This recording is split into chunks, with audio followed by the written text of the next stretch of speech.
Hello, everyone. Good afternoon. My name is Hasbiela Ahmed, and welcome to the second session of the webinar series. So for the first session, we talked about, So for the second session, we'll be discussing assessing social norms to inform program design and implementation strategies. It's more, and it's a broader view of the said topic, which was identifying the approaches for social norms. I'll hand over to my colleague Betsy now to take over from here.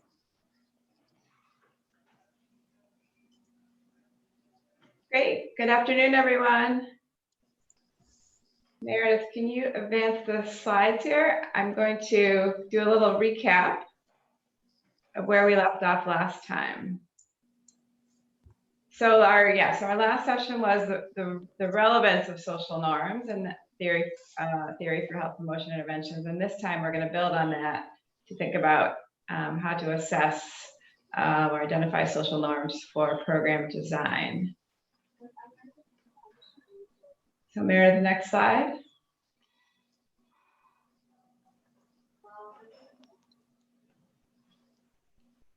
Okay, so this is our agenda for today. We really appreciate you all joining us.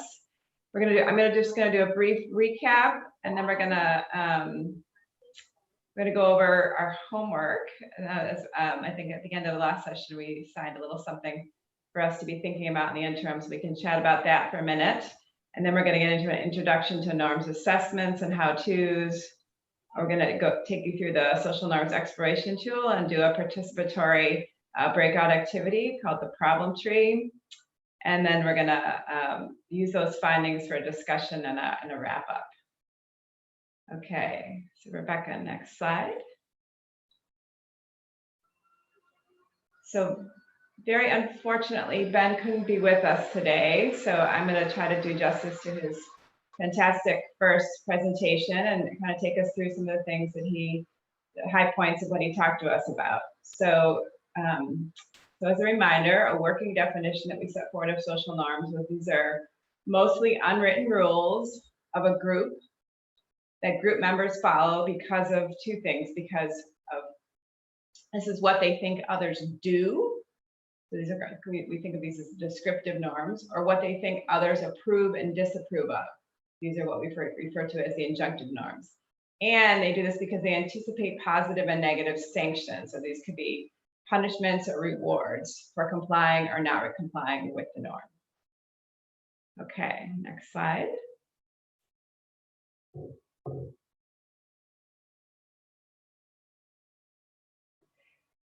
So, and as a reminder, social norms influence a lot of different behaviors.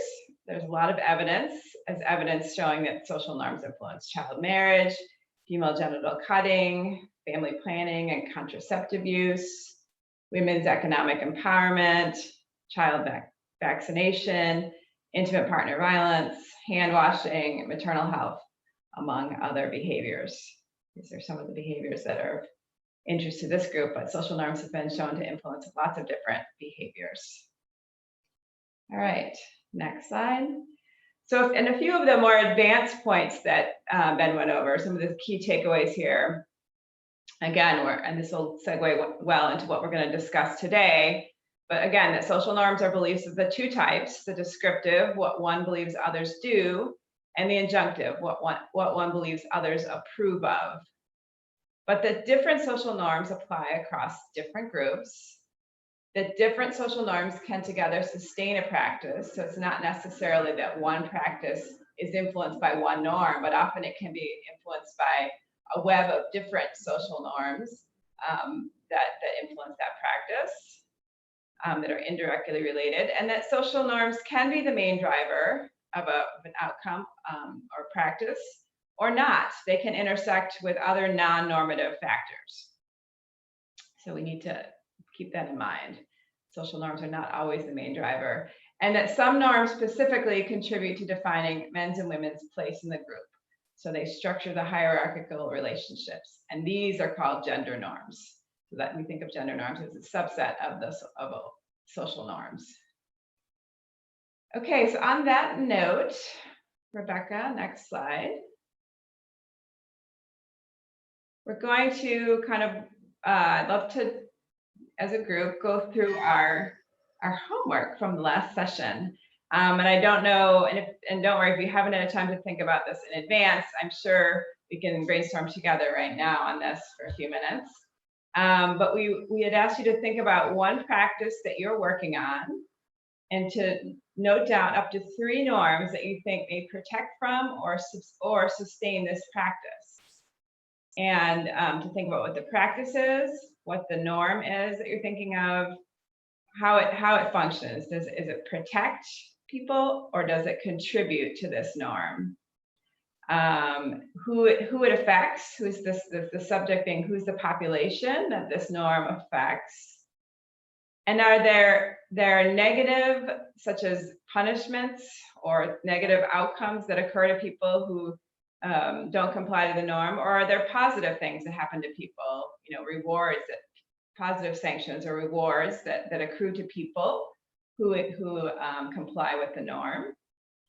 Who is the reference group or reference groups? Who are the people that most influence this norm? Are they future in-laws, husbands, community members, faith leaders?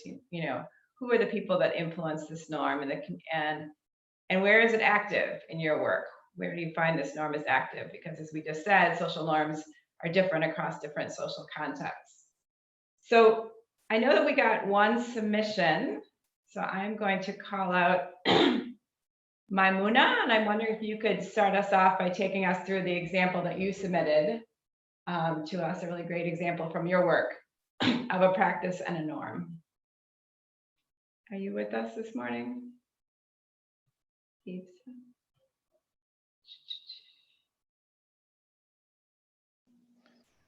Betsy, I'm not seeing Maimuna yet. Yeah, I'm looking and I don't think she's with us, is she? Maybe you could read out the example for her. Yeah, she sent us a great example, so I'll just read it. Exactly. So Maimuna submitted an example from her work, and the practice that she laid out was girl-child education. And from her work, she felt that there was a norm that an educated woman is promiscuous and woman is meant to be cared for by men. So it almost sounds like two norms. And she suggested that this affects girl children from childhood to old age, so maybe into adulthood as well, right? And that the sanctions were, this affected low enrollment of girls into the educational system and early marriage. And she felt that the reference groups here were community stakeholders, grandmothers, mothers-in-laws, and parents who were the most involved reference groups, and that this was active in rural communities in northern Nigeria. So that's a great example from her work. So are there others who can give us some good examples? We have a relatively small group today, so don't be shy. We'd love to hear about your work, some practices you found and that are affected by norms.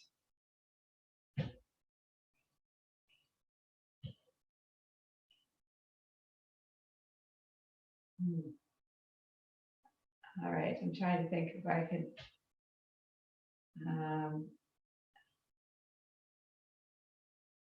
Oh no, don't be shy. Let's see. I'm trying to think if I can think of a good example.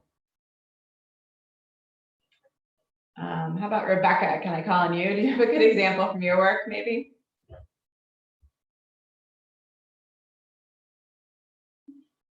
Am I unmuted? Sorry. Yeah. Yes. Yeah. Sorry, I'm struggling a little bit with my dual functions here. No, that's okay. Sorry. No, that's okay. I do, but I guess I'd rather hear from someone from the community or practice because you're going to be hearing a lot from me. I'm wondering if Anja, do you want to share something from your work on social norms?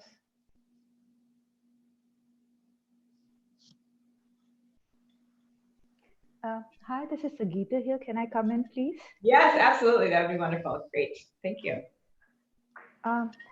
So I'm sorry, I don't have something written down, so I'm just going to be doing this on the fly. From our work on the nutrition project in Nigeria, which also looks at birth spacing amongst married adolescents, one of the norms that we're familiar with is young women who get married early are expected to show their sign of fertility, fecundity, have as many children as possible, um, and and that's not very healthy for both the mother and the child's life, as well as it's not a good practice for their health and nutrition status. Um, now, uh, the sanctions, I mean, if women, these adolescent girls are not expected to voice um, their needs for birth spacing or even practice uh, birth spacing. And in terms of the reference group who influences these norms, it's the husbands who want to be seen as having a big family, the mothers-in-law who want to see their daughters-in-law as very fertile individuals who are adding to the family. And this is definitely quite a pervasive practice in northern Nigeria. In terms of also the groups that will influence these decisions, it is the mother-in-law and the husbands closely, but it's also the communities, the elders in the communities, um, which propagate these norms or strengthen these norms over. That was a great example. Thank you, Sangeeta. Yeah. And so you mentioned some positive things. It seems like the girls are rewarded then for their fertility, for having large families. Are there any kind of other sanctions that occur in families for following or not following? So if a girl would not be willing, or if she voices or protests against having several children, she might be abandoned. There might be a second wife who might be taken up. So there is excommunication from the family. There is there could be physical violence that she might be subjected to. There could be sexual violence that she could be subjected to. Over. Wow, thank you. That's a great example. That's really interesting to hear about. It's definitely a lot of strong norm, it seems like, from all those sanctions. Hadisa, can I ask you to maybe unmute yourself and tell us a little bit more about the norm that you put and the practice that you put into the chat box? It sounds interesting.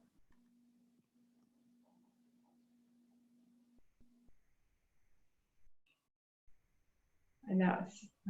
Hadisa, are you there? I think there should be another Hadiza, not me, but I don't know, maybe that, maybe there are many Hadizas. I didn't put. There are two, yeah. There are two, yeah. Okay, there are two. So maybe the other Hadiza put something in the chat box. Let me allow her to say something. If she's not there, then I will talk. Yeah, this is Hadisa Umar. Hello. Yes, what was your question? If you could just read out, yeah. Yeah. Hello. You had put an example of a practice and a norm in the chat box, and I was wondering if you could tell us a little bit more about that in terms of maybe commenting on the reference groups and where this is active. A little bit more context, maybe. It sounds very interesting.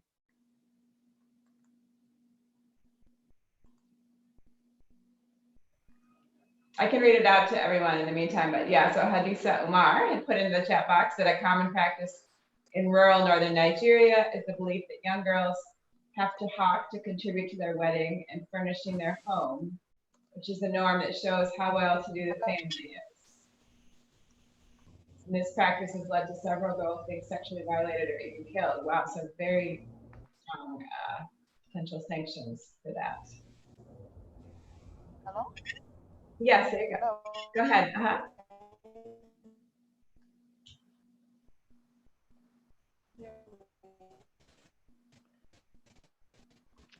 We can hear you, but you are a little faint.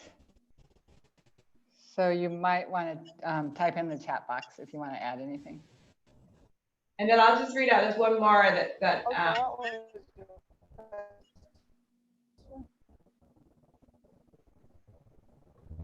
Yeah, I apologize, Anissa. We don't seem to be able to hear you. Maybe you can just put in the chat box. And then I'll read out this last one here from Ansha, which is a good example. And then we can, I think maybe we probably need to move on then to our next activity.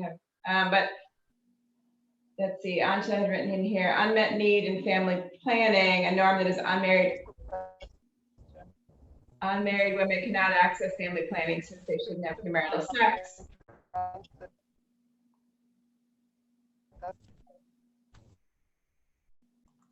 Sorry, someone is trying to talk, but we can't hear you very well. So maybe you could put your comments into the chat. So the practice and norm that Ansha had noted, the sanctions include social stigma and violence, and reference include husbands, in-laws, parents, and friends. So a lot of great examples. Thank you for those examples. Please, can I share an example? This is the second Hadiza. Yes, the second idea is absolutely. Go ahead. Yeah. All right. So my work is on family planning, and the norm, I think, it's the need for husbands to have to consent before you're given, family planning. So if you get to a family planning provider, he needs to get a consent, of your husband. So it's like you need a consent from your husband before you can have any family planning method. And a lot of people actually try to avoid that by doing planning, by going without the husband knowing at the end of the day, and collect family planning if they really feel they need it in terms of child spacing or even family planning. And I think in terms of the subjects are usually women accessing contraception. And the sanction most of the time is that it can actually lead to a lot of domestic problems, in fact, leading to separation and divorce and domestic violence. If husbands find out that their women are using family planning without their permission. And the reference group usually the community. I think the community supports that because community leaders and in-laws and so on and so forth. And I'm not sure whether it's across Nigeria, but definitely in northern Nigeria and probably across Nigeria, because I think it's something that is just taken as a norm that you must have a husband's permission before you can access any contraception or any family planning or child spacing method.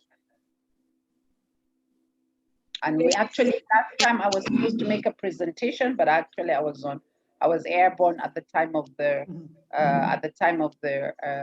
Zoom link, and I sent a presentation, but I think my voice was a bit low because I was using the PowerPoint to actually record my presentation. So that was the first time I used it. So I think I had a bit of a technical challenge, but we actually did a study trying to find out, is this a common practice?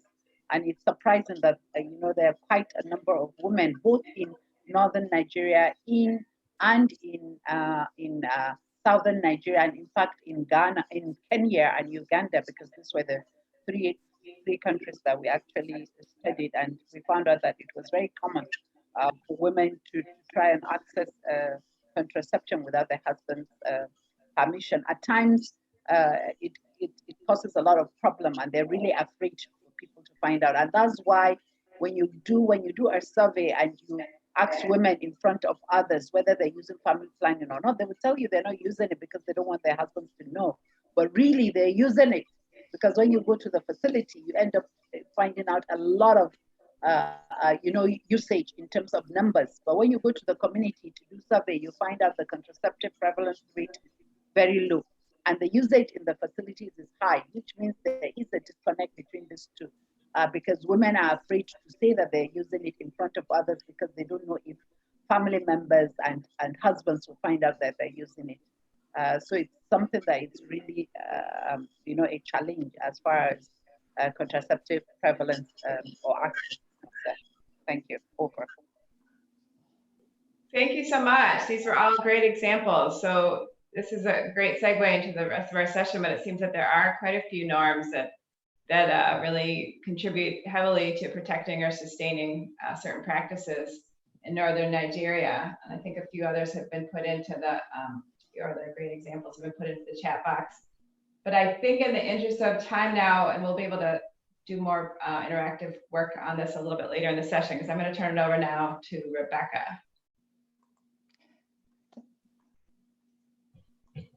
Great.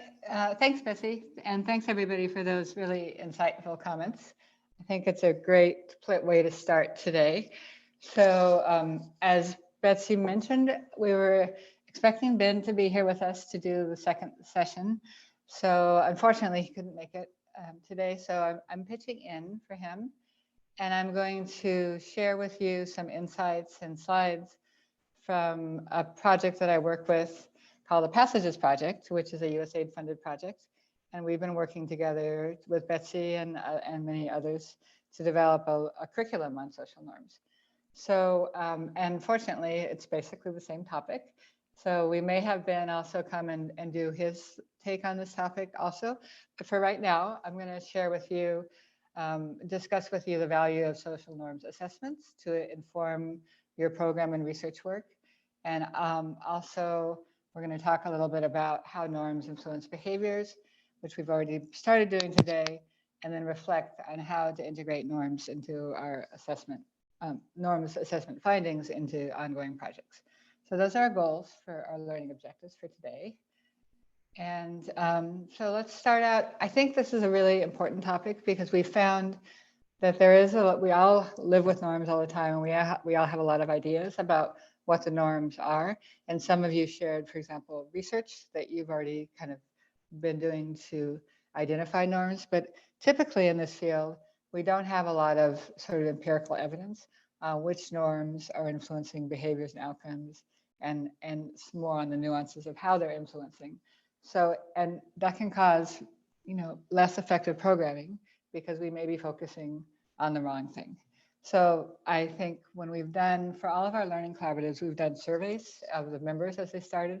And a lot of people say they work on norms, but typically there's much smaller percentage say they've actually assessed norms in some sort of focused and explicit way. So that's the topic today, is to talk about norms assessment. So when I say, norms assessment or norms identification, does anyone want to sort of pitch in on what comes to mind? What might be a norms assessment activity? What kind of activities you've all done to assess norms? You can just speak out or raise your hand or type in the chat box. Maybe, Betsy, can I ask you to kind of monitor the chat box while I'm going through this? And if anyone has a comment or a question, could you kind of interrupt me and let me know? Because it's a little hard to monitor the chat box. Sure, it is, exactly. Yes, I heard sort of that. All right, great. Yeah. So any thoughts on what a norms assessment means to you?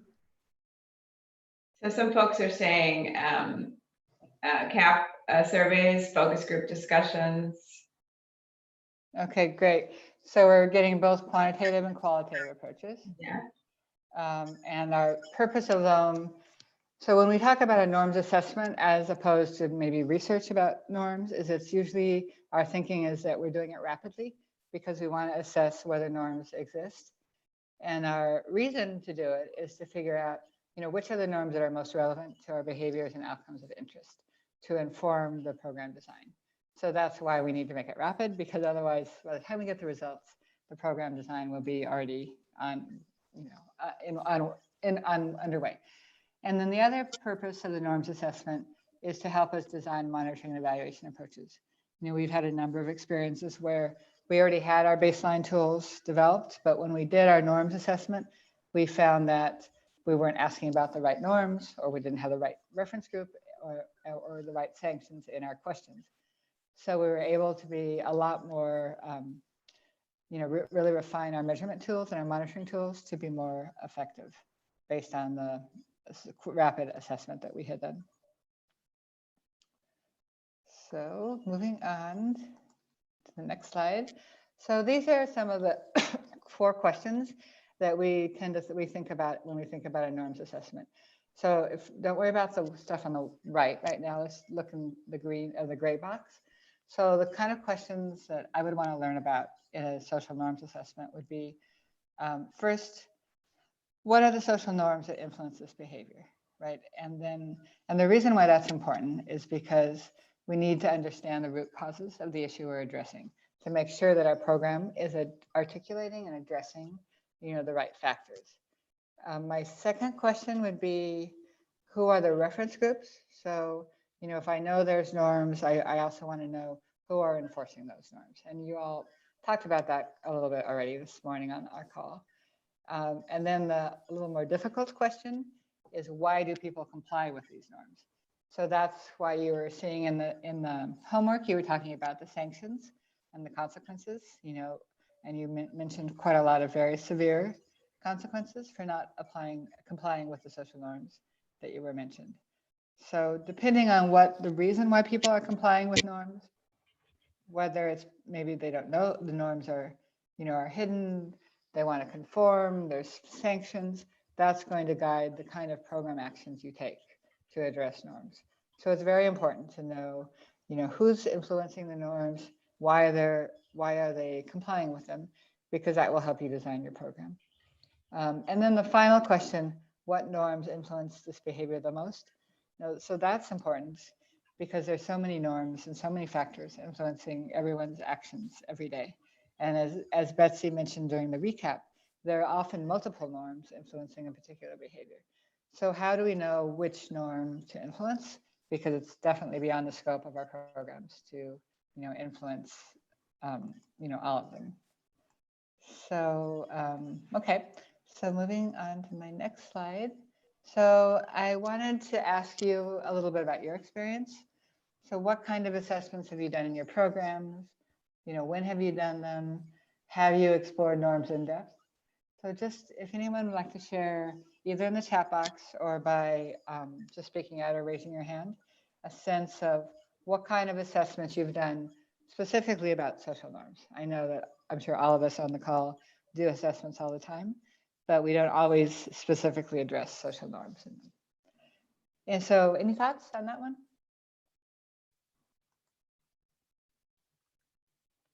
Thoughts on how you've how you've assessed or identified or explored social norms in your programs?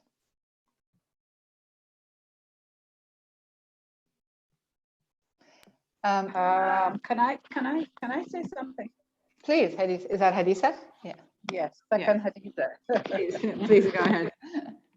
Yeah. So in another project, in a project actually that I'm doing now, I don't know whether it's a good example. We have guidelines for saving people that are bleeding after delivery, postpartum hemorrhage. We have the WHO guideline, and we virtually have all the drugs that are needed, but somehow our women still die from PPH because the greatest cause of maternal mortality globally and especially in Nigeria. So we're trying to find out how do we help the system to actually implement the the guideline. Are there some norms that I don't know whether challenges of actually people not able to implement? So we're doing a lot of formative assessment. That's the first part of it that we're doing, so that we can see how we can use the results of the assessment so that we can now implement it and have it as an intervention to see whether we can improve, the implementation of the guideline. So we're looking at what they call, is it COM or something like that under the formative assessment. It's more like a qualitative qualitative research. So we did surveys and we did focus group discussion, trying to find out from the healthcare providers. And part of what we're looking for is exactly what will help us in ensuring that they can implement the guidelines on PPH. I don't know whether That's a great example. So we talked about surveys and focus groups, and that you're working with the providers to collect that information. Any other example? Anyone else want to share an example? We have another example in the chat box from Babafunke Fagbemi. If you'd like to unmute, we'd love to hear more from you. Let's see if that works.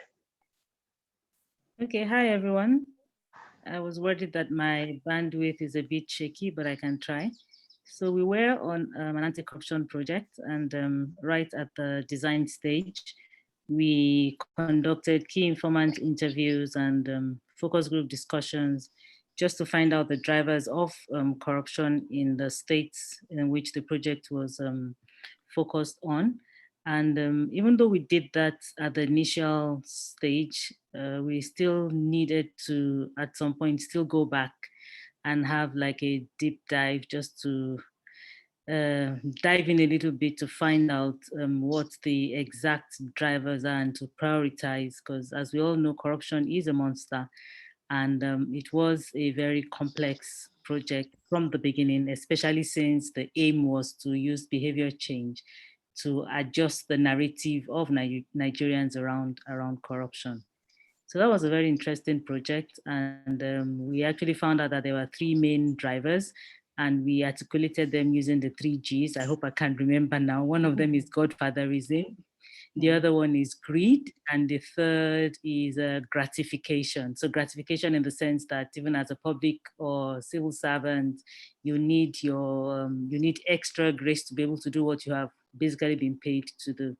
Over. That's so interesting. That's a really great example. Of those 3 Gs, where do you think social norms play in terms of, expectations of how to behave and what you see others doing and what others expect you to do? I think basically across the 3 Gs, but maybe if you ask me which one of them were easier to address from a social behavior change point of view, maybe gratification will come first on top of my list, and then maybe greed, and then last of all will be godfatherism. Thank you. Thanks. Really interesting. Corruption is a very interesting topic for social norms because seems to be an important driver of corruption. Haditha Umar, I think, just raised your hand. Please go ahead. Okay. I conducted supported a program to conduct the formative assessment among school children to find out how school-related gender-based violence affects their studies. And what we found out was that the children were acceptive of the violence perpetrated in schools because they believed their parents were in support of it, because they gave examples of actually parents leading them to teachers. And so because of that, they would condone all sorts of violence and not be able to report at home or tell anybody else. But on their own, they were really not approved. They didn't really approve of it, and it actually affected their ability to contribute to the school, and sometimes they would avoid coming to school altogether. That's a really interesting example. I know there's a program that Save the Children is implementing in Uganda, which is working to prevent teacher-perpetrated violence against children in school, and working quite a bit on norms, especially around corporal punishment, which of course is a normative behavior in many places. So I see two more people have their hands up. Who are they? Let's see. Let's see. Dr. Imam Abubakar. Oh yeah, please go ahead.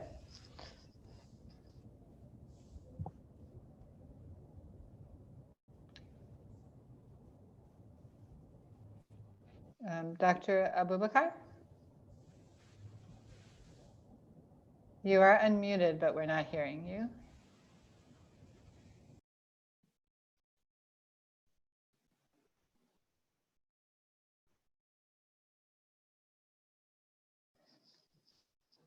He may be having a network issue. You can please go ahead and type into the chat box or interrupt when you come back on. So, does anyone else have a hand up? think we're good. Okay, so let's move on. I'd like to talk, I'll give 2 examples here to close the session before we start talking a lot more specifically about how to do an assessment or a formative assessment that's focusing specifically on norms. So here's one example. So this is a project that wanted to improve attendance, school attendance for young girls.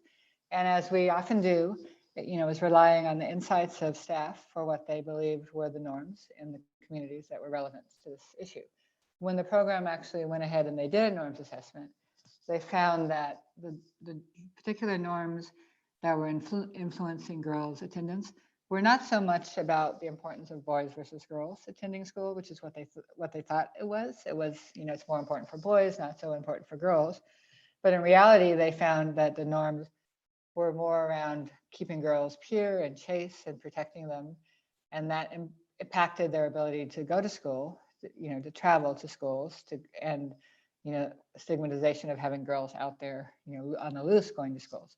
So the program shifted from really focusing the activities on the girls and the boys in the in-school community to the broader community, so they could address those norms around it being okay for girls to be traveling to school and out in school, and that they could still be, they didn't need to worry about their chastity and their purity.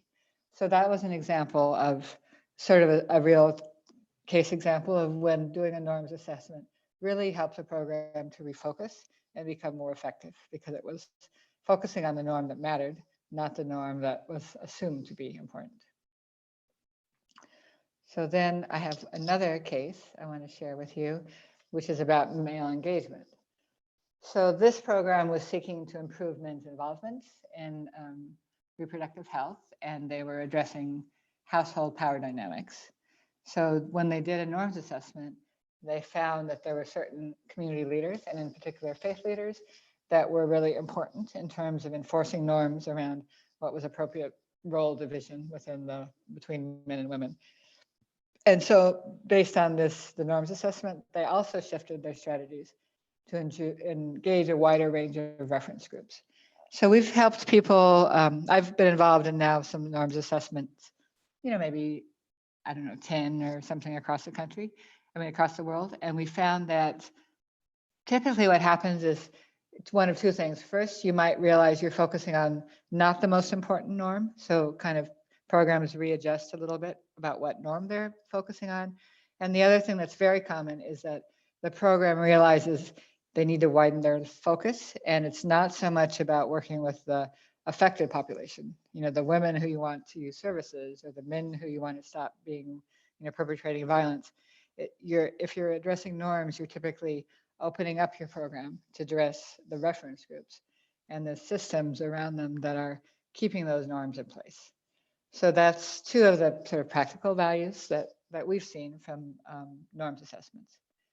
So before I move on, I just want to see, are there any questions, or would anyone like to add anything to this sort of discussion about, identifying, assessing norms and why it is important, or your experiences doing so?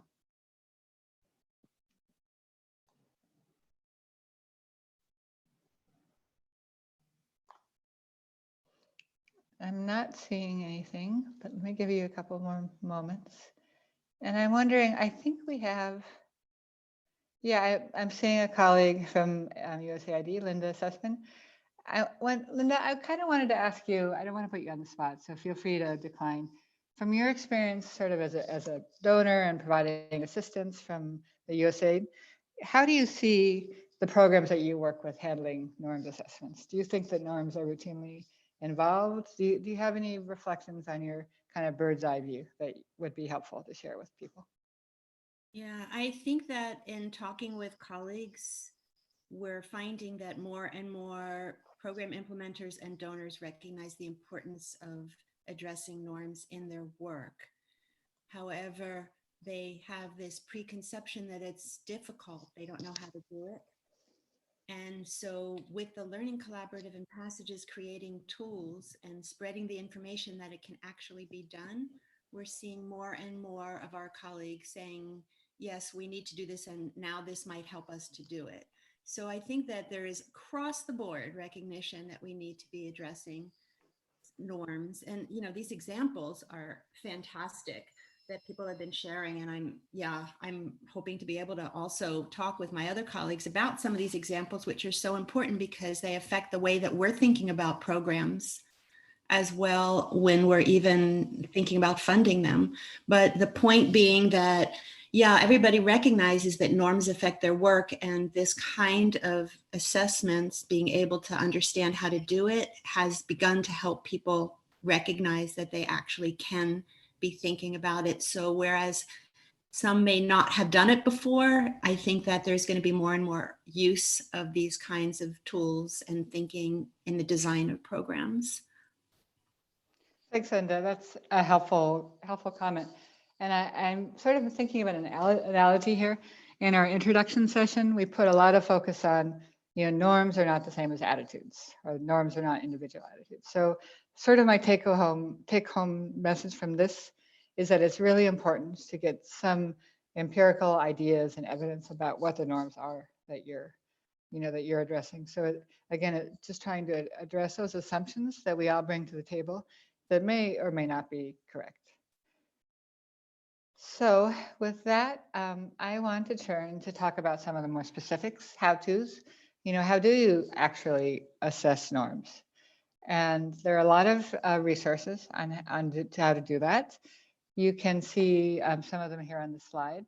So some of the organizations that have been in the lead in this, we have UNICEF, PenSong, Overseas Development Initiative, we have the Passages Project, we have the Learning Collaboratives, we have DFID. So you can see here on the slide some of the tools that are available. And the tool that we're going to talk about now on this call is the social norms exploration tool, because that's the tool that I'm most familiar with, and it was developed by to answer those 4 questions that I was kind of presented earlier about what we need to know when we do a social norms assessment. Oh, and CARE also has some really good approaches for norms assessment. So moving on. So we've talked, some of you, you talked about focus groups and interviews, but even before that, there's secondary data collection. So first, I want to talk about some of the ways that you can assess norms. So obviously the first thing you can do is look at existing literature and data. Most programs have some information, may not be very explicit on norms, but there's probably a lot of information that's useful. So, if you don't have resources to do primary data collection, you can look in the material that you already have, and that may give you evidence about the role of norms in your program. So then if we move on to talk about primary data collection, so of course there's individual interviews or focus group discussions. And typically here what's needed is to add very specific questions about norms to existing guides, because we often ask a lot of assessment questions, but we may ask more about attitudes and behaviors and forget to ask questions about, what do other people do in your community and what do they expect you to do? So adding norm specific questions. Vignettes is a very popular and important tool, and we'll talk about that on another one, probably our last one of these webinars, how to do vignettes. So those are basically, you can do them qualitatively or quantitatively, but typically they're qualitative, and you provide a fictional situation, which is very contextually appropriate. And then you ask people what they would do in that situation. So you can say, like the example I often use is you're trying to get boys to share in the household chores, and you have set up a vignette where they're helping with the chores, and then somebody else comes into their compound and sees them and they stop because they're embarrassed, right? So you can tease out the more subtle normative influences through those kind of hypothetical storytelling that are very helpful for that. And then those are best to do if you have a little bit of information on norms, so you know how to create the vignette effectively. And then the fourth area, and I want to talk quite a bit about this today, is participatory exercises and activities. So these really engage participants more actively. It's not just about asking them questions, but you're really engaging them in doing things like ranking or mapping or doing more active data collection and being a partner with you in identifying what those norms are. So this is a really helpful thing to do with norms, because norms are difficult to measure. They're very subtle and hidden. And it's also really important because you're starting to engage the community in those discussions about norm shifting, which is something that's done together. It's not, you can't really come into us in the community and tell them to change their norms. It has to be a sort of a joint process.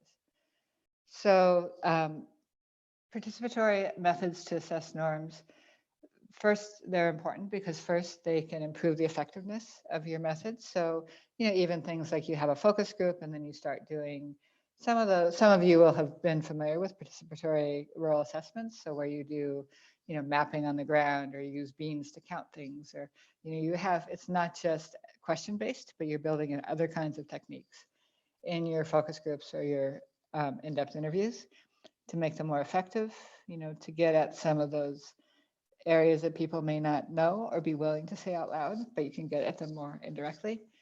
So it's often less biased, because you can work with community members or participants in a more active way. And of course, they're enjoyable or fun, easy for participants to understand. So there's the social norms exploration tool. Many of the other tools that I shared all use some of these participatory methods incorporated in with more traditional methods to get at social norms. So here I want to ask what kind of participatory approaches you've used to assess norms. Have you ever used them? What kind of approaches you've used? And if you have used them, what you found helpful about them. So let me pause here. Let's see if anyone has something they would like to share about participatory methods and including them. I think, it looks like Baba Funke, you have your hand up, or is that a vestige, or is that on this topic? Please, you have the floor. Yeah, I actually do have my hand up. Thank you very much for, I wanted to share my views around, you suggested the vignettes as a method of conducting assessments around social norms and the participatory approach. And I'm sure a lot of us around the table have actually used those methods. For example, interactive and definitely more participatory. But my problem, for example, with, I don't know what your experience is and what you can share for scenario painting like photo illustration, storytelling, I find it a bit challenging because it's hard to determine where the level of objectivity really lies.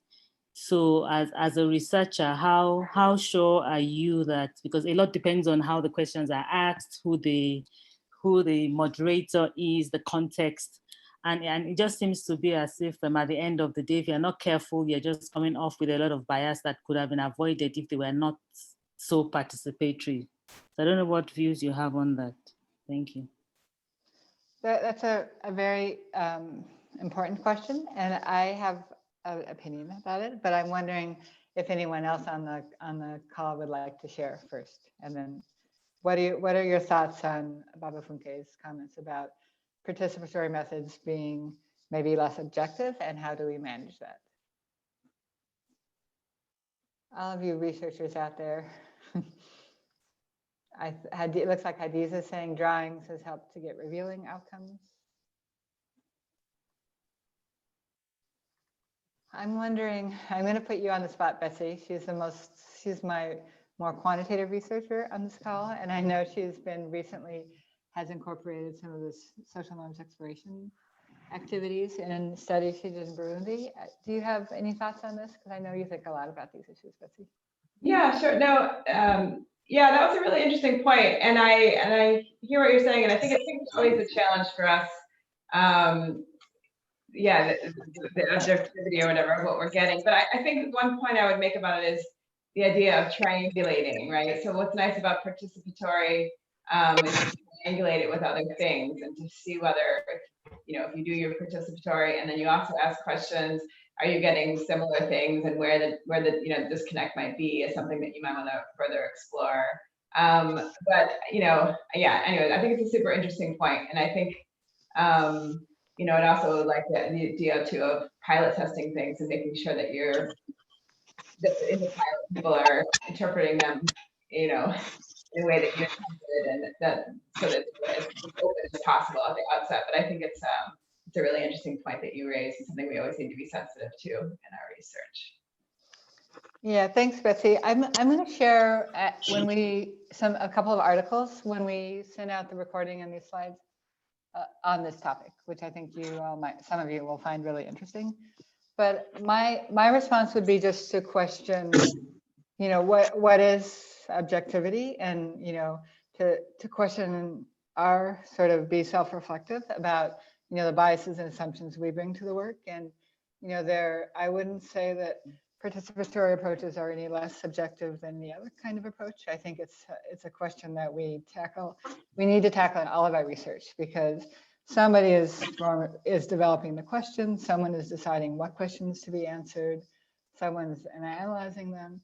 So I think I'm not sure it would be a great conversation. I'm not sure that these techniques, in my mind, are any less objective than others. I think for any technique or method you use, it's a question of, for that technique, considering all of these questions about validity and reliability and the assumptions and biases that the researchers bring to the table when you're collecting those data.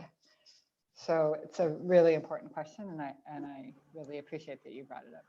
And Rebecca, I would just add, and I would very much concur. And I think, in fact, sometimes when we come with a very set question where we've already made assumptions about who the reference groups are, what the behaviors are, et cetera, then we know we have more issues with this. So I would totally concur with what you said. I think it's an issue with any kind of data that we're collecting.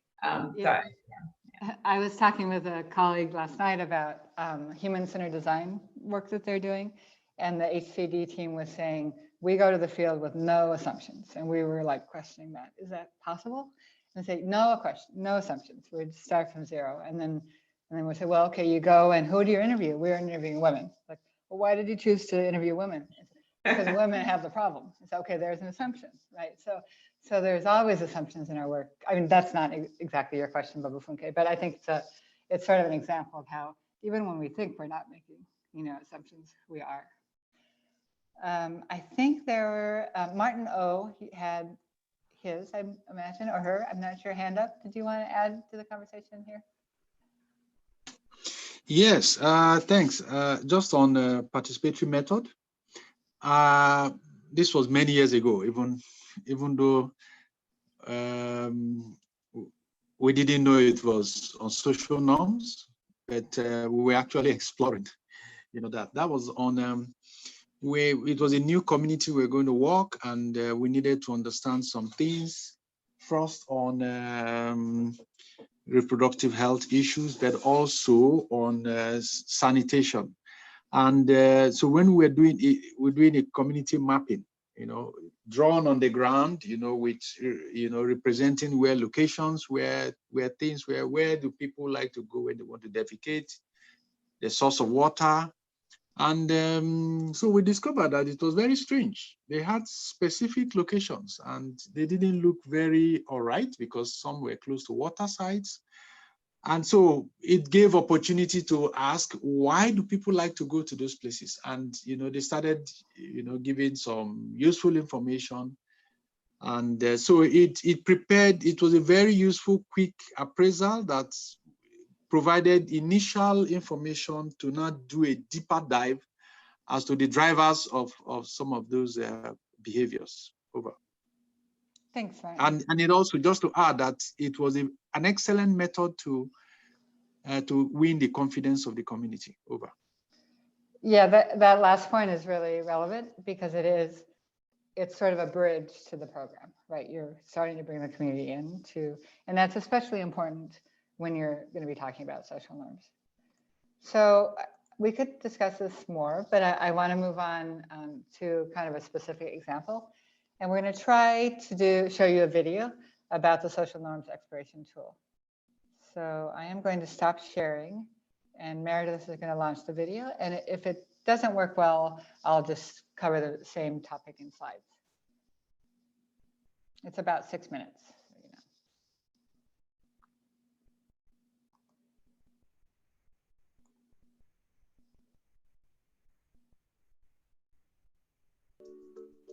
Social norms matter. As unwritten rules of behavior shared by members of a given group or society, social norms influence the behaviors and practices of communities everywhere. For programs that want to change existing harmful behaviors or form positive new ones, social norms can be an important part of program design, implementation, and monitoring and evaluation. But how do you identify the social norms affecting your programs? Recognize who or what influences those norms, and use that information to make your programs more impactful. The Social Norms Exploration Tool, or SNET, provides guidance, exercises, and tips so your team can quickly understand social norms, work with community members to discover what norms influence their behavior or actions, and use your findings to develop more effective programs in the communities where you work. Developed for program implementers, the SNET will help you answer 4 key questions. Who is most influential to your program's participants when it comes to practicing or not practicing a specific behavior? What are the social norms that influence this behavior? Why do participants comply with or reject these norms? And what norms have the most influence on these behaviors? Together, we'll look at 5 simple phases for rapid and participatory social norms diagnosis. Let's get started. Phase 1 is all about planning and preparing. Each activity helps prepare you to explore norms in your community. You'll start by reflecting on the root causes of your target behaviors and developing an understanding of the norms that affect your program. Next, you'll decide whether you need to segment your program's participants based on factors like age, sex, or social status. After that, you'll develop the objectives of your social norms exploration and choose the exercises to use in communities.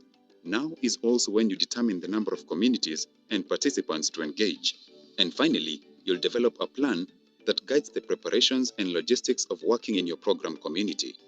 You'll come back to phase 1 throughout your exploration as a reminder of your goals and objectives. In the second phase, your team will interview community members to identify the reference groups. Because social norms are context-specific, reference groups are the power holders and influential people that sustain community beliefs affecting social norms. You'll start by asking your program's participants questions about who gives them advice and influences the way they behave. Next, you'll quickly analyze the responses and decide which reference groups are most trusted in your community. Knowing who your reference groups are will help you make sure you're including the right people in your programs. In phase 3, you'll work side by side with local stakeholders to explore which social norms and other factors influence their behavior. You'll use a participatory exercise to conduct group discussions with your program's participants and your reference groups. The Social Norms Exploration Tool helped us to gather information and insights on family planning and reproductive health from our community audiences using participatory designed approaches which were more engaging and interactive for our participants. Talking with your program's participants and their reference groups allows you to tailor your program's social and behavior change strategies. In phase 4, it's time to analyze and interpret all your information to identify the social norms that influence behaviors and their importance for your program. Together, your team will rapidly analyze the information you collected to identify the norms that influence target behaviors, the weight of their influence, and the consequences of conforming to or violating them. Understanding the social norms at play in your program communities will help you develop the right strategies. In the final phase, you're ready to apply what you've learned to your program activities. The SNET, because of how simple and straightforward it is, it has allowed us to build the capacity of the REACH project staff in understanding research protocols and understanding some of those easy ways that you can get information and data around your project. Your team will use your newly gained knowledge on social norms to design or adjust your program.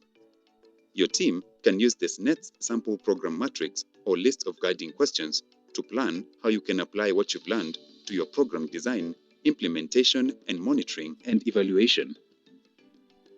Programs around the world have already used this SNET to better understand and address the behaviors and practices influencing their community-based programs. We thank SNET activity which enabled our project to understand the key barriers for family planning uptake, which are emerging from deep-rooted social norms and reference groups who pose barrier to uptake of family planning. This has informed us, and we were able to review, refine, and contextualize. You can use this net anytime in your program lifecycle, making it a valuable resource for shifting social norms. We are hoping that when you also try the use of SNET, you will be able to improve your programs and share your learnings as well. Download and share this net today.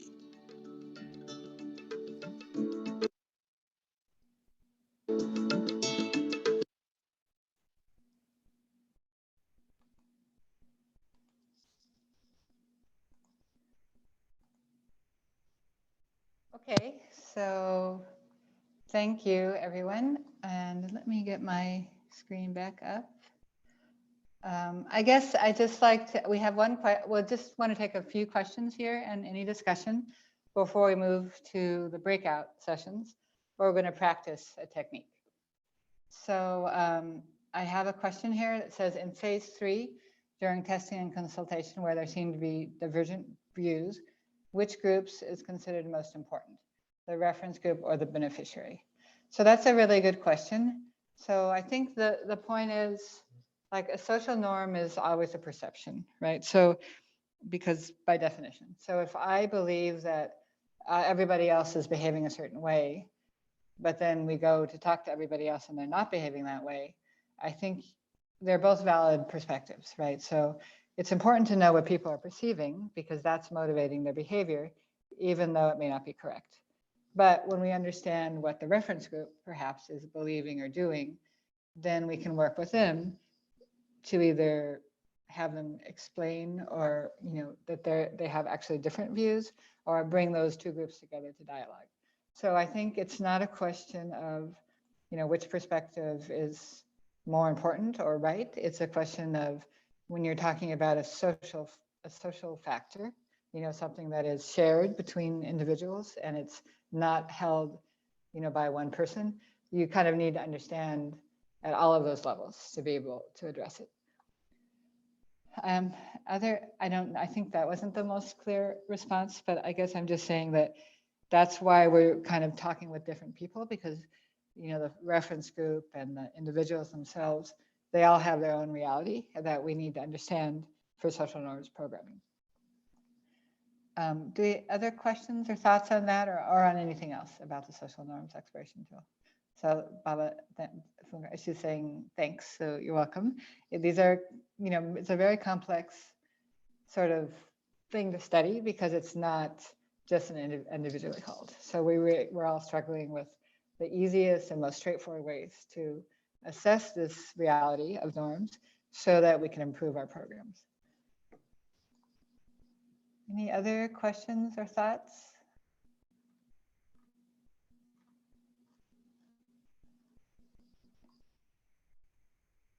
Okay, I'm not seeing anything else right now.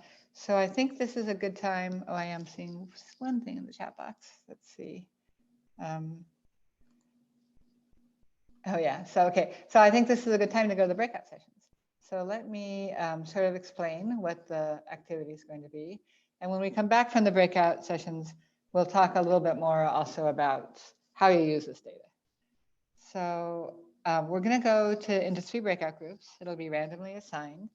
And in each group, we will be doing an exercise from the SNET, one that many of you are familiar with, a problem tree. But we're going to do it based on this program. So this is the Niger Future Husbands Clubs. It's a fairly well-known program promoted by UNFPA and other organizations in Niger and now in a few other countries as well. So for this program is based on the understanding that the power and behavior of men is one of the main obstacles to women using reproductive health services. There is a common practice of women being confined in their homes, and that there is reduced or late healthcare seeking due to the power and behaviors of men. Husbands sometimes reject what they don't allow women to use health services, and women are not consulted on decisions about childbearing. So my guess is that may sound somewhat familiar to some of you in Nigeria as a situation that could be realistic in certain settings in your country.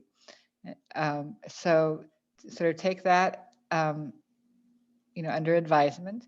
And then this is the activity we're going to do in your breakout group. So you're going to choose a health-related behavior related to the situation. For example, women delaying care during pregnancy. You're going to write that on the trunk of the tree. You can see an example on the left. Then you can spend a couple minutes putting the consequences from this behavior up there in the tree branches. And then you're going to spend most of your time on the roots of the problem. So we're going to list factors. They can be social norms, they can be individual factors, structural factors, resources. You're going to list all of those down there in the roots, all of those things that influence the behavior that you're focusing on.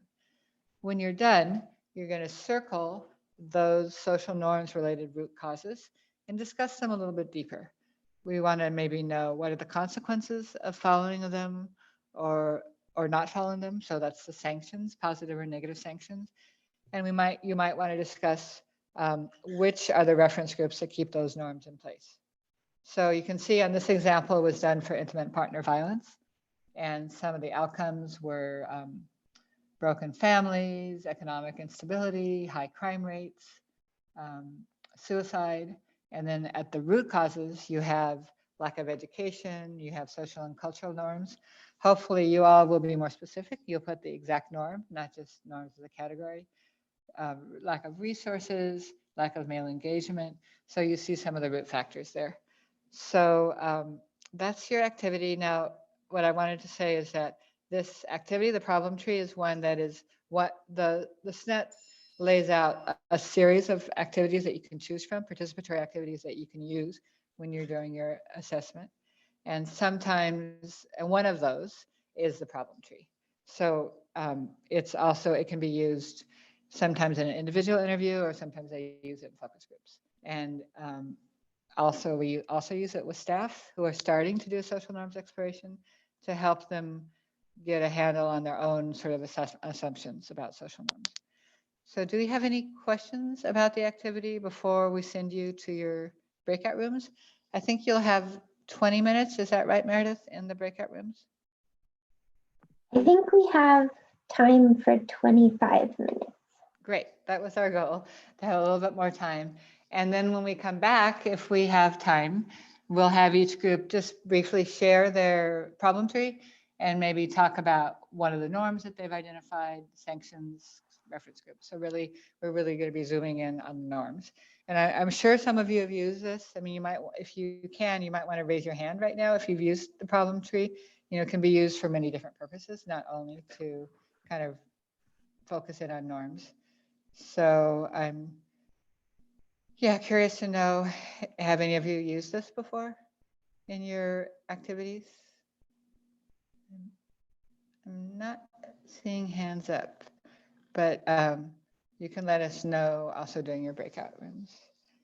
So Meredith, do you want to send us, and we'll be using we think an easy sort of interface technique called Jamboard in the breakout rooms to draw our tree. But all you all need to do is you'll be sent to your breakout room, and then we'll manage it from there. Okay, and I did want to say that what happens if you lose connection and you come back to the main session, I'm going to automatically put you back into a group without necessarily knowing which one that you were in before. So if you just send me a chat and say, oh, you put me in the wrong one, I was in the room with Betsy, then I'll put you back into the right one. Otherwise, I'm just going to automatically put you back into a group. So feel free to let me know. All right, I'm going to open the rooms now.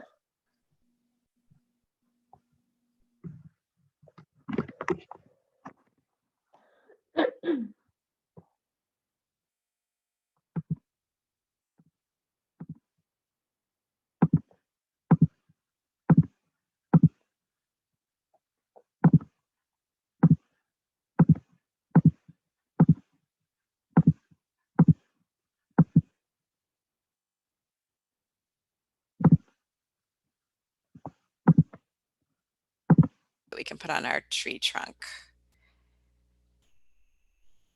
Okay, Meredith, is this everyone in our breakout room?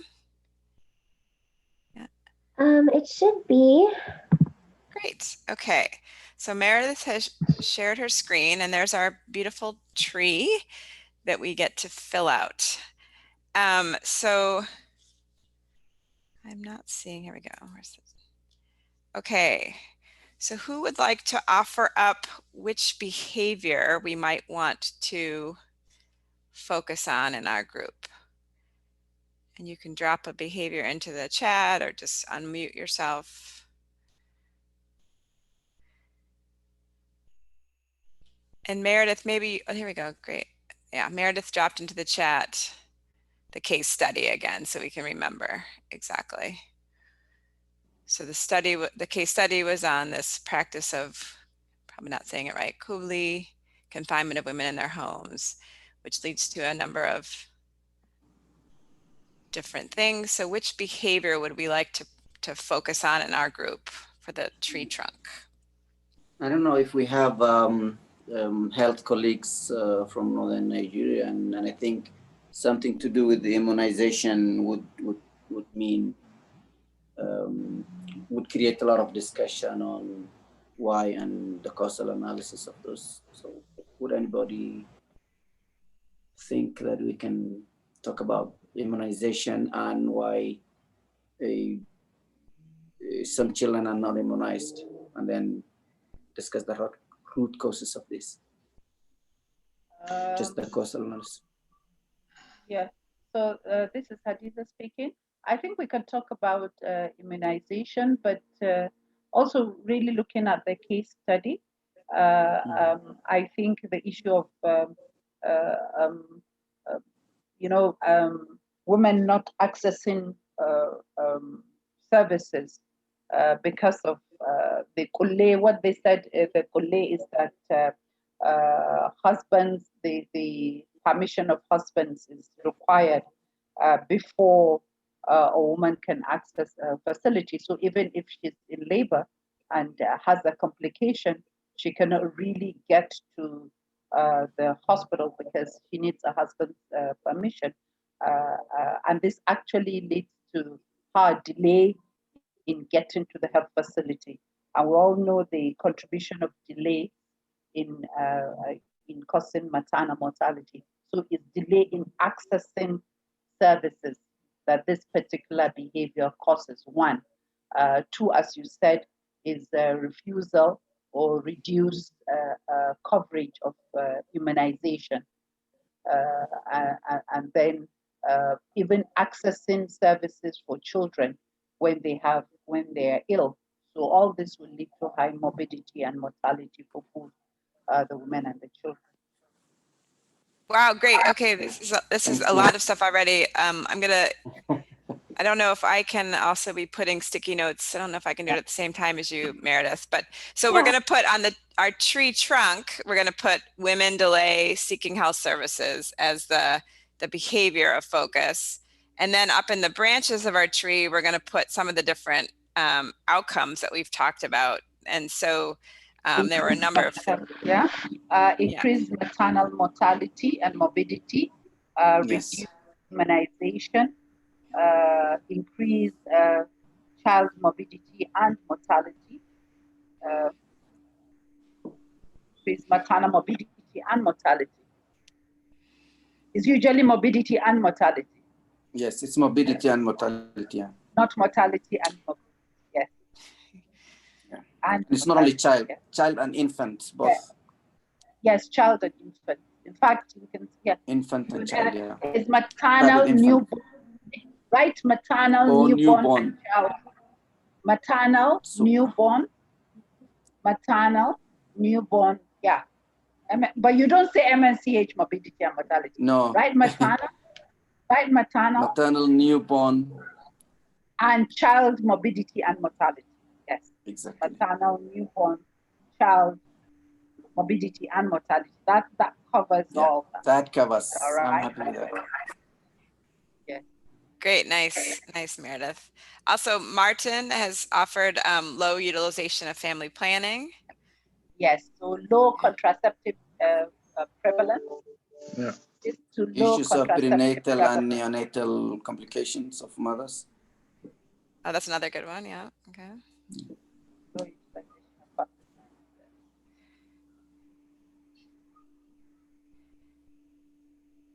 Sorry, can you say that again? Neonatal and neonatal and prenatal complications. Or neonatal start with neonatal. Look, whatever comes first, it's okay. Yes. Complications to mothers. Yeah, it's okay.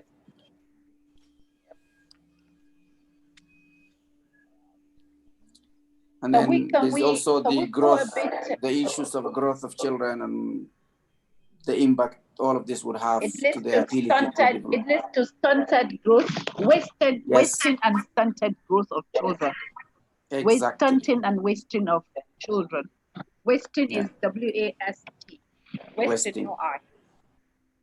Yeah. Yeah. Can we also say that the outcome can be reduction in achieving our SDGs? Absolutely. Also, children's intellectual and educational abilities affected by this. In achievement, yes. SDGs. SDGs, yeah. Going to be specific with SDGs. But also specific to children is effects on the ability to learn. All right. So and to grow as healthy children. Leads to impaired learning. Exactly. Yeah, impaired learning among children. Yeah. Right.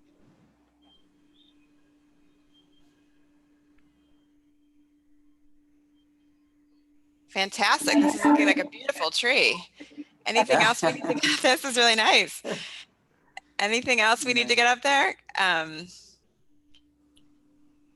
No, you could still continue analyzing the whole life cycle of from young mother to again back to young mother. So all that things that come in, issues of her ability to generate income, ownership to resources. Yeah, I think that would be another good one to get up there, right? The outcomes on the, yeah. And Stephanie has suggested as well the effects on family income. So maybe, maybe those are the last two. Some negative effects on the woman and then the family, to generate income, and then that will also deal with her ownership of resources. If she can generate income, she won't have resources, and if she doesn't have resource, her independence will be affected. So, can we say that this leads to empowerment, lack of empowerment of women, or the women are not empowerment. Hi everyone. I'm wondering, can all this tie down to just like roll it up all in weak decision making or participation in decision making? Yes. 100%. Yeah. It's this theory of change discussion or causal analysis, and whichever way you start with, and then now where do you put the policies of the institutions and enabling environments and issues of services and demand and supply and all of that. Should we move on to the root causes? Yeah, I was going to suggest this. I think we have a lot. What we can see clearly in the branches of this tree that it can lead, in turn to a lot of different outcomes. And I appreciate us filling in this tree so well. A lot of great points that were raised here. But I think maybe in the interest of time, because one of the things we are eager to do is then think about the roots here. So so we've thought about what outcomes this behavior can lead to, but let's switch then and think about what are the factors that are the root causes of this behavior. So lack of education. Lack of education. Power dynamics. We can be specific and say, maybe lack of girl child education, but I don't know. Education of both male and female, boys and girls, I think. Excellent. On equal power, equal power relations dynamic. Yeah. Then, I was just seeing, but I was just seeing Stephanie had typed some good ones into the chat. so there was another one earlier actually on the resources maybe come here because the power and resources came together, ownership of resources, where we had it up there, maybe it can come down. So ownership of resources also kind of as a root cause of yeah it's a good point. It's kind of cyclical, isn't it? Yeah. Yeah. So the issue of a social norm here is actually a norm that, you know, men only allow, I mean, men are required to give permission before women can get out of their homes. So that's actually the social norm. Yeah. Related You can call it the whole social reconstruction, social norm reconstruction, which, you know, the whole gender construction, which is led by men, which puts women in a very unequal position. And so that's another norm. I think that's another norm, right? Yeah. Yeah. Let's think of how we can put it. So we have, need to articulate that. yeah, anything that we already have, we can also like edit it if we think like we have unequal power relations. We can add one. We already have that one already down there. Yeah. So do you want to edit that slightly to read a bit more as like a norm, the norm related to that, I guess. Between men and women. Okay, all right.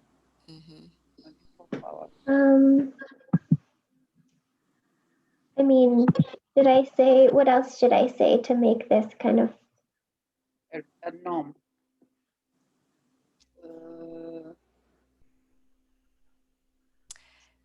Men are recognized as, you know, as,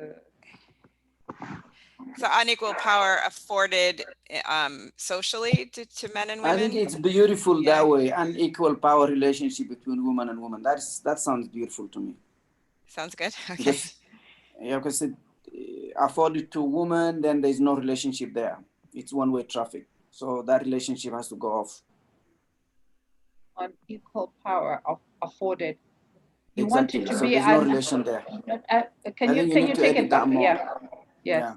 Equal power afforded to men over women, is it? Exactly. Afforded to men. Or compared to women, whichever or way. compared to women. Yeah. Yeah. So that's good. We like this wording, unequal power afforded to men over women, right?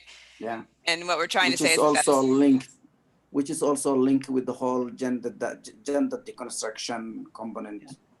Right, and it's kind of a gender norm, right? It's in the society that's happening, right? Absolutely. Got it. Great. I think there are a few others that are in the chat here. Let's see. Yeah, so read them and I'll put them in.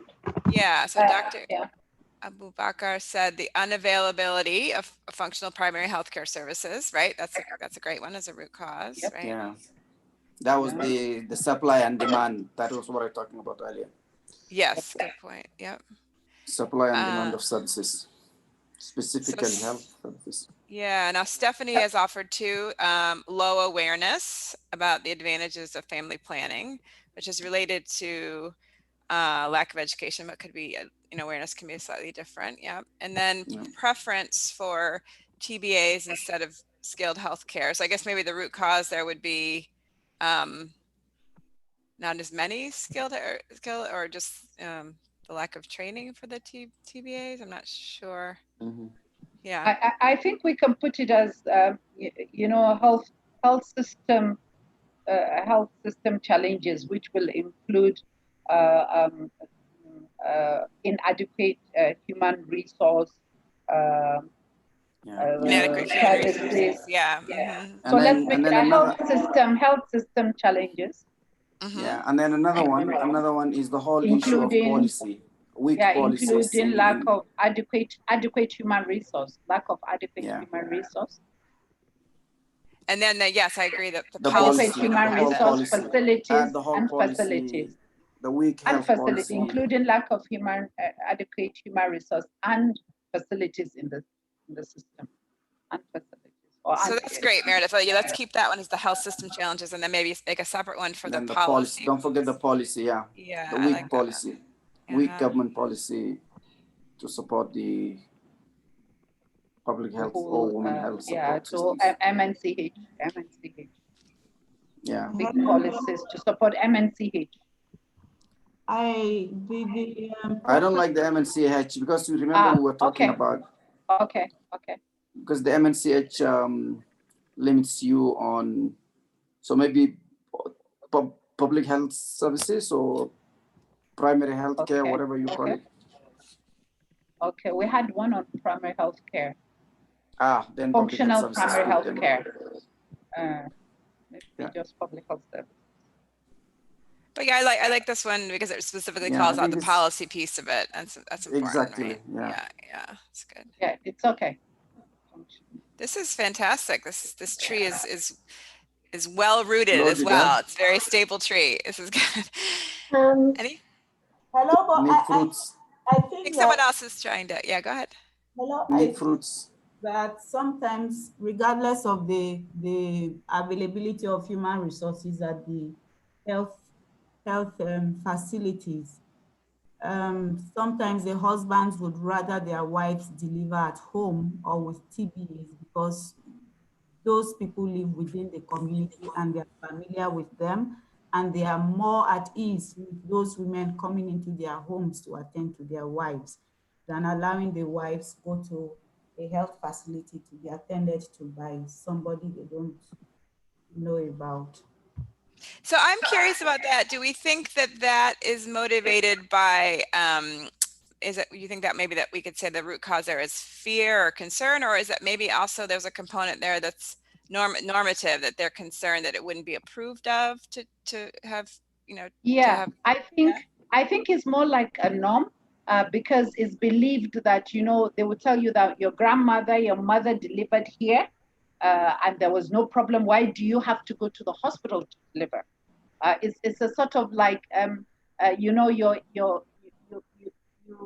able to deliver yourself at home. That just shows your I don't know how to put it, but it shows. But I think that's lack of knowledge or lack of awareness on the issue itself. Because when it's for a example, norm. It's actually a norm. It's a norm, yeah, but that norm is perpetuated by, like, for example, if they're educated, they won't be thinking the same, isn't it? Yes, but I think it's interesting. Yeah, I would just point out that I think it's super interesting that the interconnected nature of norms and other factors, right? So, often, yeah. I think the root cause is, preference to TBAs, preference to delivering at home. Even if you have a health facility in the next, very, very close to the person's home, because they have this belief that she has to deliver at home. She will not get to the hospital until she gets a complication. So it's just the preference of delivering at home, preference for TBAs, instead of stillbirth. And I think it's clear. So then we could have both of them side by side, the TPA thing and also the lack of awareness, which is a big issue. And I would suggest potentially that, so we have the preference and we have the awareness, but I'm also wondering if we would frame that also as potentially normative in the sense that we think there's an expectation that we should. I don't know. But maybe that also reminds me one thing. Why the preferences? Why? Because maybe the services are not good. Maybe they're not available. Exactly. Maybe they don't have a trust with it. Maybe the whole system isn't functional. So maybe there are a lot of if and what and but. No, I think it's a great point, and I think that's why I think this is pointing out exactly this our doing this exercise is really pointing that out clearly, that sometimes we need to do this work to understand, is it because of a norm, or is it because of, we just need to build awareness, or is it because or if there's fear, or what is it exactly that we need to, and these things can be interrelated. So should we? Sorry. Go Yep, ahead. go ahead. So if I could just add to Dr. Galadanji's statement. So in Nigeria, it is generally believed that if a woman gives birth at the hospital, she's considered as a weak woman. So other people look at her as if she's not strong, she has to go to the health facility, and it's really a big problem in this part of the country. So those are some of the root causes that actually lead to that particular no. Thank you. So that is fantastic because that says there is a normative piece, right? Yeah, There's a piece of it that has to he do with said beliefs. it correctly. You know, Yes. a woman is judged to be weak if Women she judged to delivers be in a health facility. That's what I wanted to say. Yeah. So I think he got it correctly. A woman No, that's is super interesting because exactly, it seems like there may be a piece that has to do with, concerns or awareness, but then there also may be a piece that really has to do with this normative piece where women are judged socially, But right? there was another, and not specifically, I think, to northern Nigeria. It's some places, like for example, I used to work in parts of Somalia, and some women believe if they are delivered in those not very strong clinics, there's this other supernatural or demons or whatever that women are vulnerable to, and they're safer if they deliver home. So there are other beliefs, maybe Other belief systems, yep. There other could be. belief systems that if they're not delivered at home, maybe they are vulnerable for those other problems. Yep, And that's another interesting one. And then Stephanie put one in here too, which is an important point. I don't think we have up there yet, which is distance to the health facility, right? I mean, it relates to this lack of resources, but maybe interesting. I think we should go on to the next step, Yes, which is to circle the normative factors, and then to talk about our reference groups and our, I put the instructions in the chat. So we can circle our social norms ones and then talk about sanctions and reference groups. Yeah, and we might not have as much time to, but let's see what we can get, just because this has been such a rich discussion of the outcomes and the root causes. So so of the ones we have up here, which ones should we be circling as norms then? So the issue of we know the weakness of the woman if she lives in the facility, I think that's a norm. The issue of the husband are the ones that really give permission is another one. Men required to give permission. Yep, great. Unequal power for the men.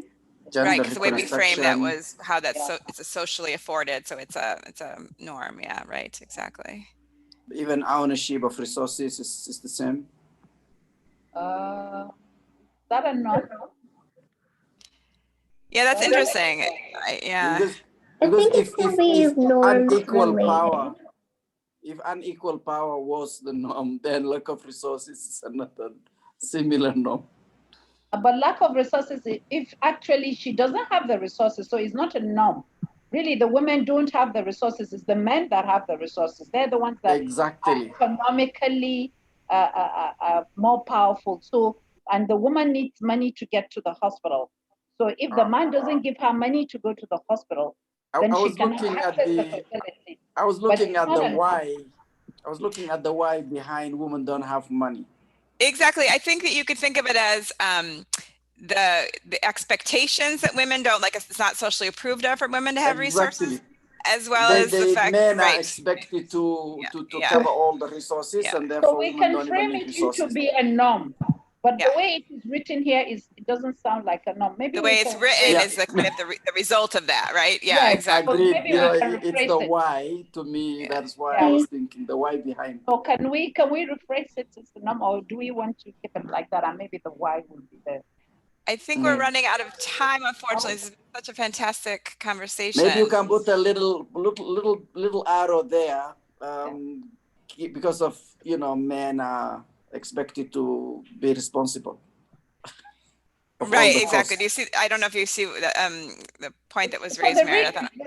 We can put it as men are expected to have more resources than women, or women are not supposed to have resources. That's the norm. That's the cost of the ownership of the resources. Yeah. then it So becomes the. maybe we just put one. I love this. I love this discussion. It's really rich. Thank you, It is guys. really rich. It's fantastic. Okay. It's fantastic. Yeah. Yeah. So we just add one above it, right? Yeah. Men are. So women are not expected to own resources. Women are not expected to own resources. Yeah. And that's the norm, right? Exactly. That's the norm.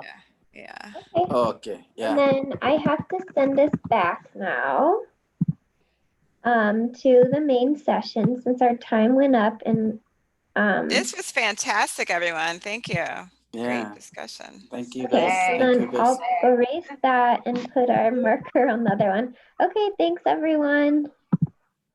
Thank you, guys. Thank you. We have a 30-second warning, so it's gonna send us back. I think we can see here really Thanks, everyone. clearly. Yeah, thank you so much. I think we can see here so clearly how there's norms and then there are all these other factors that are all kind of contributing and interlinked, and yeah, super, super interesting. Super interesting. Yeah, good, guys. Thank you. Thank you. Thank you.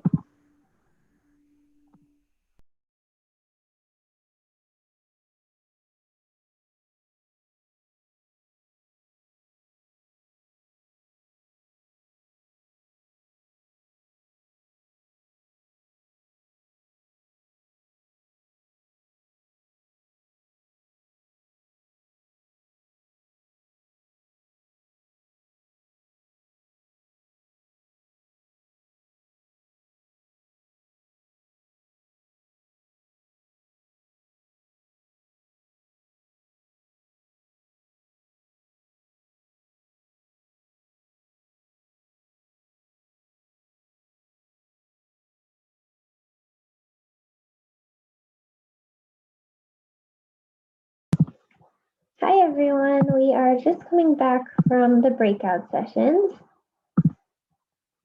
Thanks for your patience. Hopefully everyone is coming back in the room.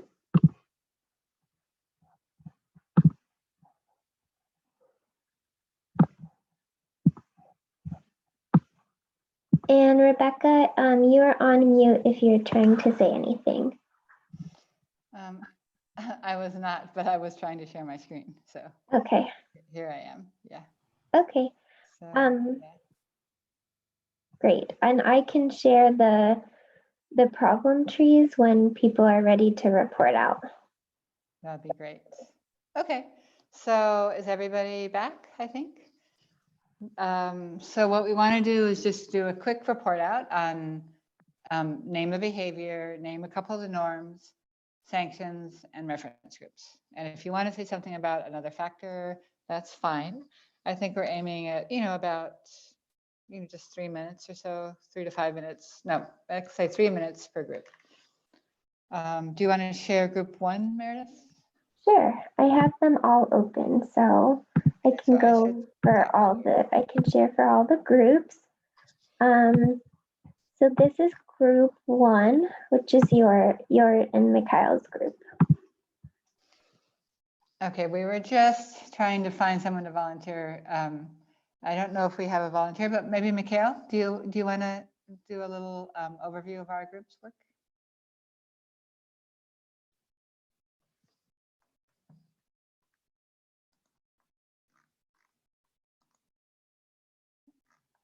Sometimes he falls in and out.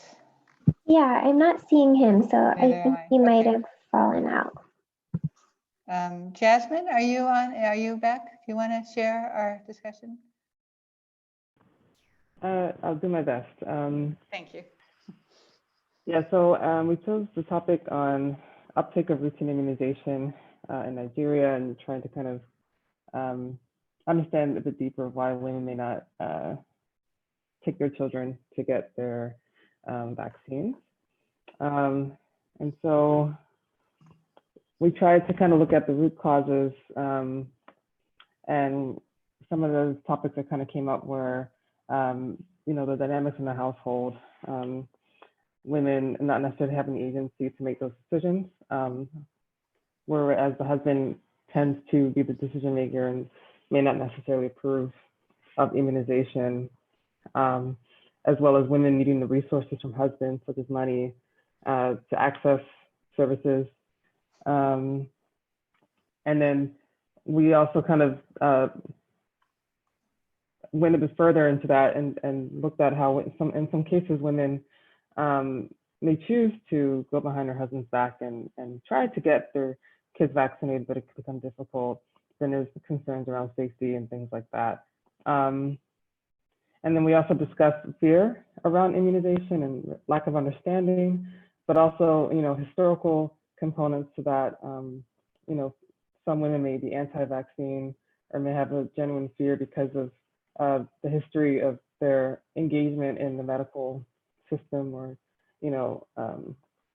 practices in that, with regards to that. So those are kind of some of the root causes.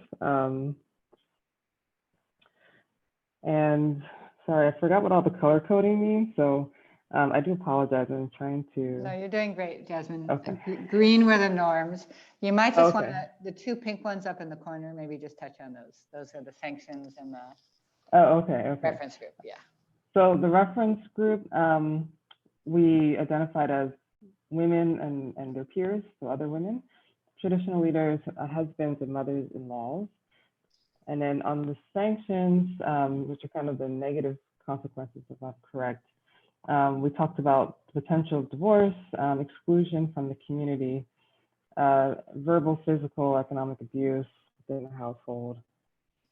The blue ones, I think, were the consequences, right? Yeah, they were consequences, yeah.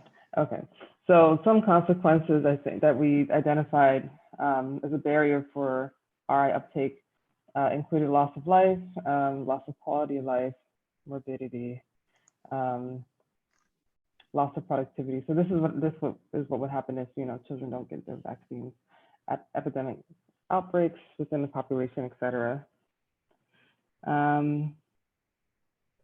Oh, and then the orange ones, which I think were, well, now were these barriers? The orange ones were more structural. I was sort of structural, okay. Yeah, yeah, I was color coding without telling anyone why. It's okay. Yeah. Yeah, and so then the orange ones were more on the structural barriers, I think, to access, right? And so those included biases within the health system, so health workers, but also I think lack of resources in the health system. So the health workers not being able to do their jobs because they're not equipped, or attitudes of health workers which may create a sense of lack of trust, or women feeling comfortable going to the facility and engaging with health workers. Economic costs, health facilities not accessible geographically. I think I talked about lack of access. Yeah, and I think that's all. Did I miss anything? No, I think that's great. Anyone else from our group want to add? Okay, then maybe we can move to group 2. We had a really rich discussion here, and I'm wondering if someone from our group, we didn't pick anyone to report back, but I'm wondering if someone might want to volunteer to summarize our discussion.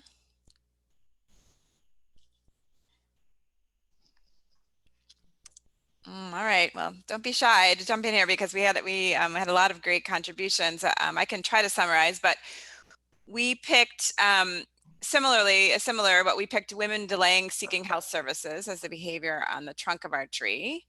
And we named a whole bunch of different outcomes, some more proximal and some more distal, right? The outcomes to the children, leading to, for women, low utilization of family planning, and then that's leading to this, the increased maternal, newborn and child morbidity, mortality, stunning and wasting of children, but also more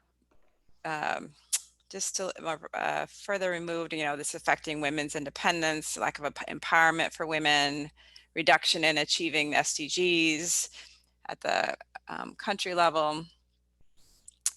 And then we talked, we had a big discussion about all the different roots of this, right? So we talked about everything from policies, the government policies contributing, We talked about a number of health facility things, including distance to health facility, health system challenges, lack of adequate human resources and facilities, unavailability of functional primary health care services. And in the center there, I'll jump over, we talked about lack of education.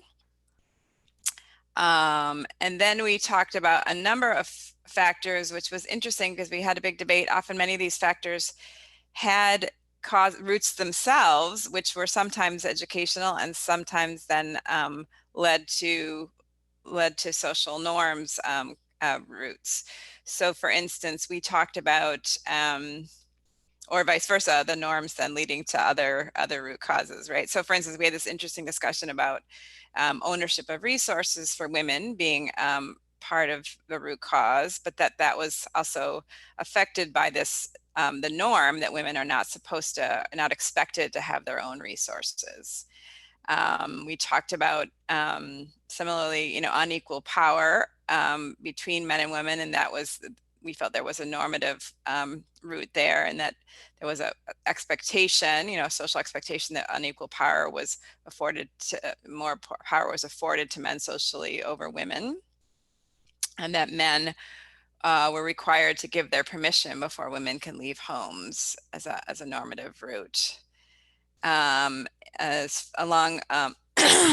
We also noted a root cause being a preference for trained birth attendants and giving birth at home instead of skilled healthcare. But we felt that this also had normative roots because it was linked to women being judged to be weak if they deliver at a health facility, and just this normative expectation of use of traditional birth attendants over skilled healthcare. So we circled all of our normative causes, and we had such a rich discussion that we didn't get to a discussion of sanctions or reference groups, but this was a great discussion. I don't know if any group members want to add any additional things that I have neglected here. But that's a summary. Great discussion. Thanks, Betsy. That's a great, really interesting recap. And your comment about norms leading to other norms is really important here, because that's what you really see when you start sort of having time to fully do this exercise, see the layers of factors. Yeah. Okay, so I saw Maulid. Maybe can I make a comment? Yeah, I think what was sorry, this is Maulid. What was very interesting in our discussion was a lot of the norms or the entire causal analysis were summarized between things that are specific to the behaviors and things that are expected as a norm, and things that women were forced to deal with because of the environment, but also the services and lack of availability of resources, and also the policies. So the entire cycle doesn't have where to start and where it ends, but it all has a place to end and it starts again. And that itself to me was very interesting. Sometimes the intersection or the interlink between what is a norm and what's a reality-induced norm. Like if there's no public or reliable or trusted health services, a woman will have no choice but to be delivered at home, or if they believe they're not strong enough, if they're not delivered between homes. So that kind of makes me see the whole. And then if there were no strong policies, and because of no strong policies, there were no services and resources that were not available, then what choices do people have, do women have? And then if education wasn't there and women didn't have the opportunity to get educated, but how does that influence the norms? I think that was very interesting and rich debate that I want to thank the team who were in that group for highlighting some of the interlinks. Thank you. That is getting to a deeper analysis. It's very important, I think. Okay, so group 3, if we could be a little brief so we can wrap up before the end of the time period, that would be great. But please go ahead with Yeah, your beautiful diagram. Yes. I'll do the quick summary. So someone else already did vaccines, so that works out quite well.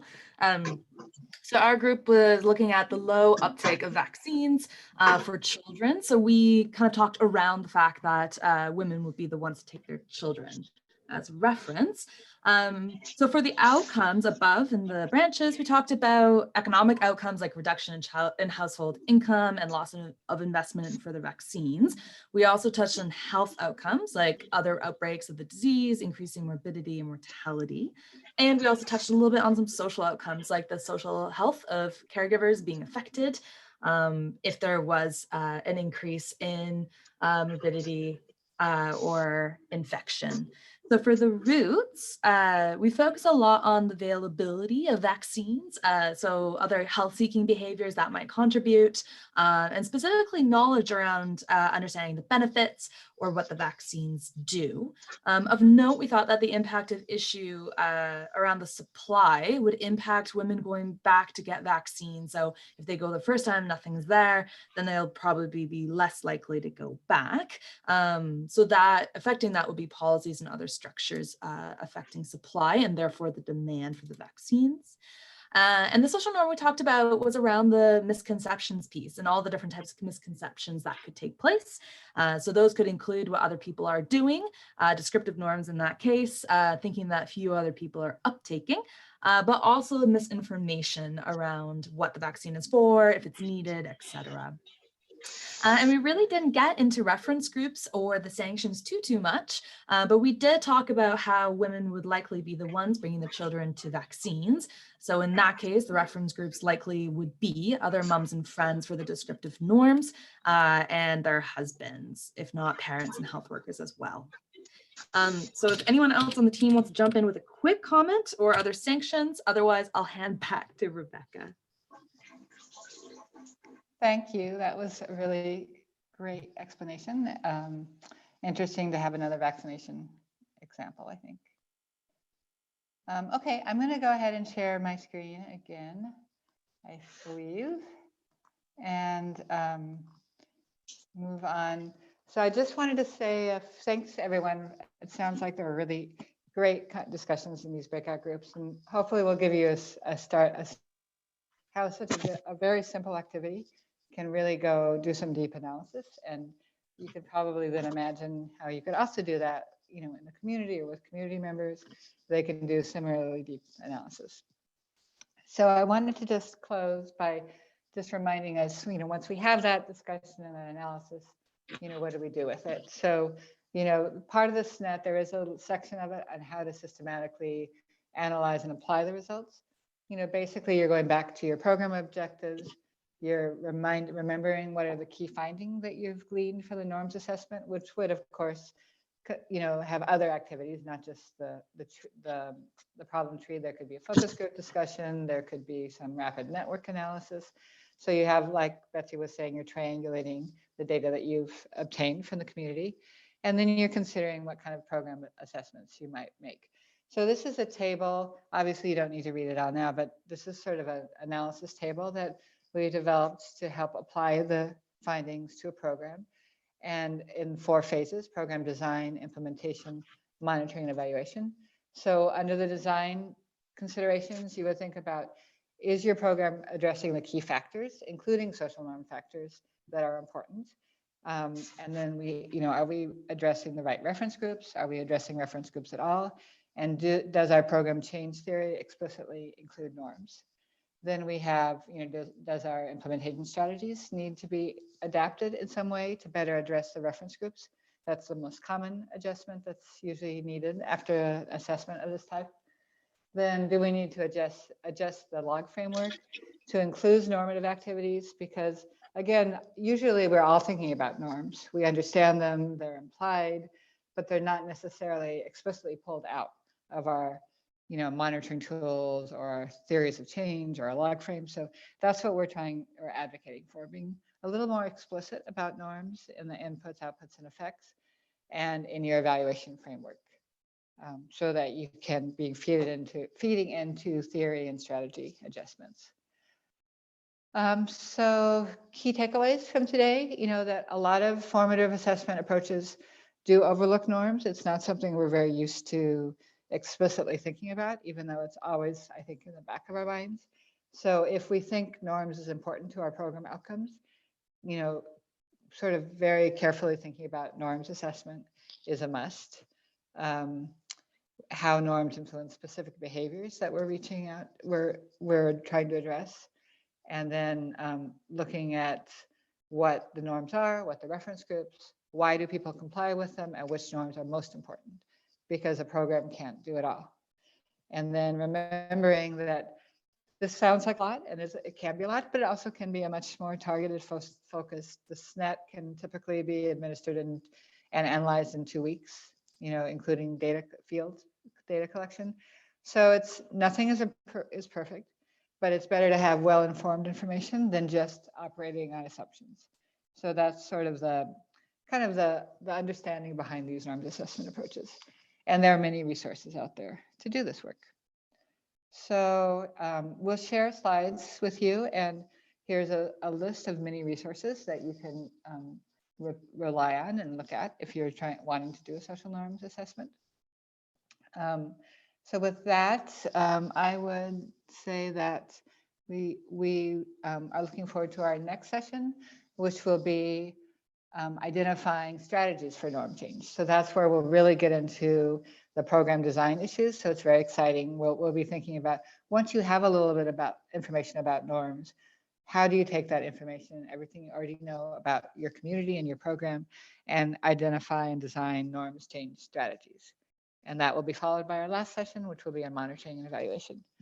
So anyone have any questions, comments that they would like to share right now? I'm looking at the chat box. Oh yeah, you can look in the chat box. You can see a link to the social norms exploration tool if you'd like to download it and take a peek at it. And this is sort of the topics that we'll be covering at our next webinar. And hopefully we'll have Ben back with us to do this session. Any questions, comments?